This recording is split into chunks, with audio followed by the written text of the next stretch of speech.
Good Sunday morning. My name is Jaden Jefferson, and welcome to this week's Community Focus. This morning, I'm joined by President of the Lucas County Board of Commissioners, Gary Byers. How are you doing this morning? I'm doing fine. How are you, Jaden? Good, good. And you're up for reelection. It's a lot to say. You're up for reelection, and you want to be back on the Lucas County Board of Commissioners. So, give me some ideas of things that you're looking forward to doing if reelected. Sure. What I've been talking about during the campaign is the things that we've been accomplishing. We have a new renovation going on at the convention center that will add a new ballroom that will seat 1,000 persons. We're adding local artists to the convention center to give it interest. We're sharing in a partnership, a public-private partnership in order to renovate the hotel that's attached. We are told that this will lead to $800 million of economic development over the next 20 years. And that's something that all of the commissioners are excited about, and something that we've been working, because we had to make kind of the critical decisions right at the height of the pandemic, when they were telling us that we were going to have a 20% reduction in all of the sales tax that we could count on.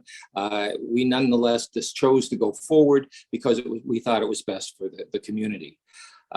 As you know, I was a judge for 24 years. And so I'm talking about with folks the fact that 70% of the budget of the Board of Commissioners deals with the criminal justice system, whether that's the courts, whether that's the jail, whether that's probation departments, juvenile court, probate court. All of these factors come into play, and having a judge on the Board of County Commissioners, or former judge on the Board of County Commissioners, is helpful in communicating with the current judges, and also understanding the needs. For instance, we have focused on, there is a push for ocular testing. What that is basically instead of taking the traditional drug tests that are expensive and take time, and people have to take off work in order to do there, you get a baseline reading on your eyes, and then if you deviate, then you have to test further. And we're trying to work out, Judge English is actually taking the lead on this in order to put this with our regular drug testing system, in order to make it more effective, more efficient, not only for the community, but also the people that are testing. Another thing that we've been doing is looking for alternatives for court reporters. The Common Pleas Court has been trying to hire a court reporter for the last 7 years, and they've been unsuccessful. And so we're looking to technology to help us maximize the benefit of the remaining court reporters that we have. And there are actually some wonderful digital systems that you can wire up a courtroom so that whoever is talking at that moment, the cameras will shift to that person, and then the next person that talks, it'll shift over there. And so it's really a very understandable record that's created by that. What else? Another thing I'm talking about is the fact that we have increased appointed counsel fees. They hadn't been touched for like 30 years. It's important that you pay the attorneys that are taking these cases, these indigent cases, enough money so that they will be willing to handle those cases and people can have effective representation.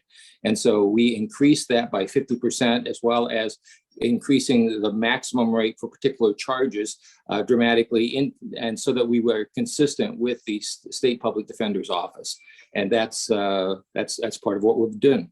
You mentioned a lot of the successes that the county has had, during your tenure with the county commissioners, but there were a lot of challenges as well between the COVID-19 pandemic, inflation, all of these other things that have played in to county government. So how have you overcome those challenges, and what have been some of the most significant for you? Well, obviously, the pandemic affected different people in different ways. And that's something we tried to be sensitive to. We had $19 million in rental assistance that we were able to get into the community.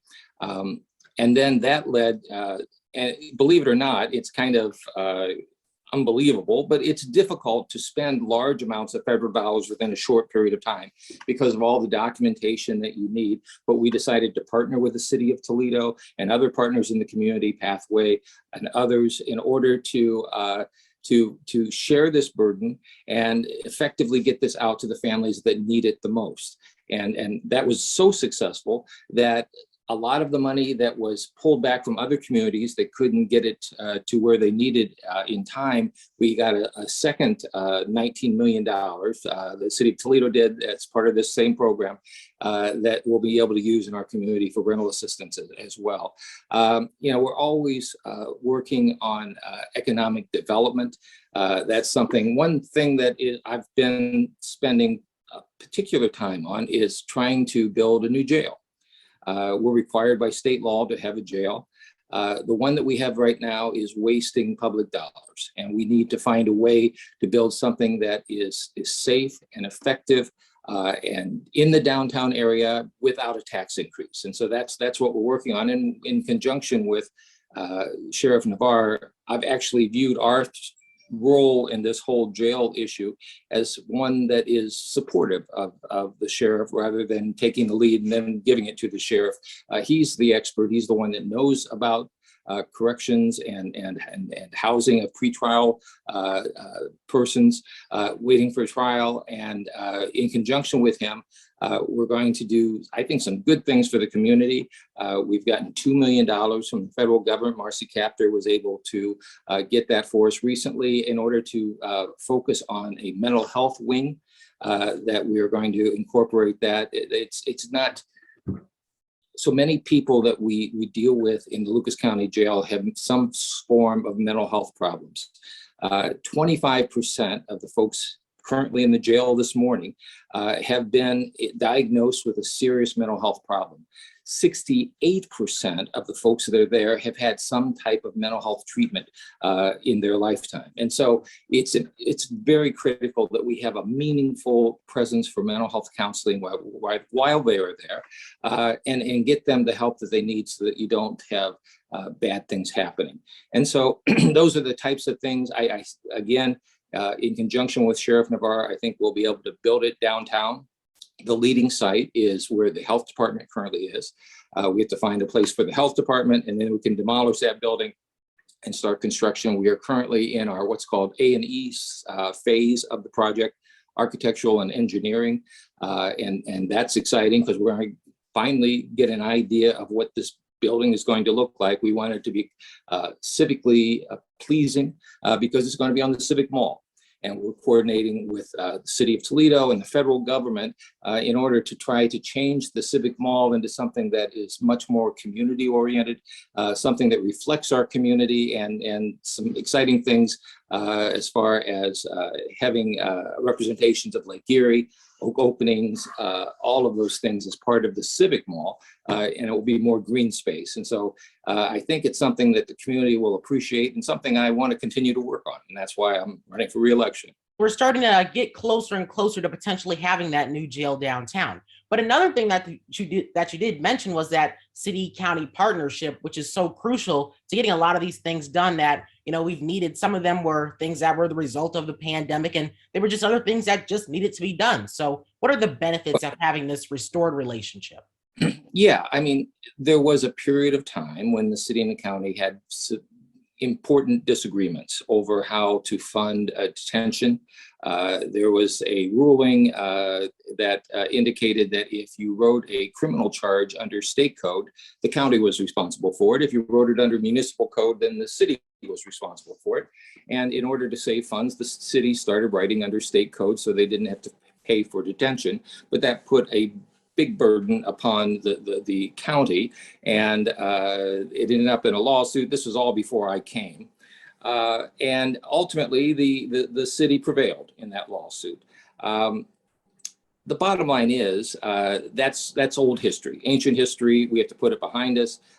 We can best serve the community when the city and the county and the state all work together. And we've seen that during the pandemic. We coordinated an emergency operations center that we think was effective to try to maximize the number of folks that could get vaccinated.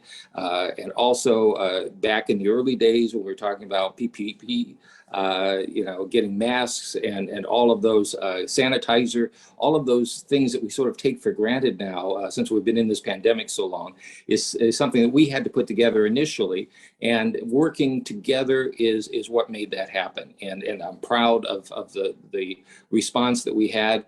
We're still working on vaccine equity, trying to get communities of color to have the greatest vaccination, because that is the most protection that we have against these variants and the viruses that are coming as a result of COVID. And so that's something that we continue to work on, but it's important that a coordinated effort continue. And I think we have a good relationship with the city, and I think that I see that continuing. Back to what I mentioned at the top of the show, which was that you are running for reelection. So what is your message to voters? I guess simply, if you boil it down, is that I have started a lot of projects. Actions speak louder than words. Look at what we've accomplished, and I'm looking for 4 more years to finish a lot of these projects that we've started, and that's the basic message. President of the Lucas County Board of Commissioners, Gary Byers, thanks so much for joining me. Absolutely. Good to see you again, Jaden. Nice seeing you. You have a great week. You too.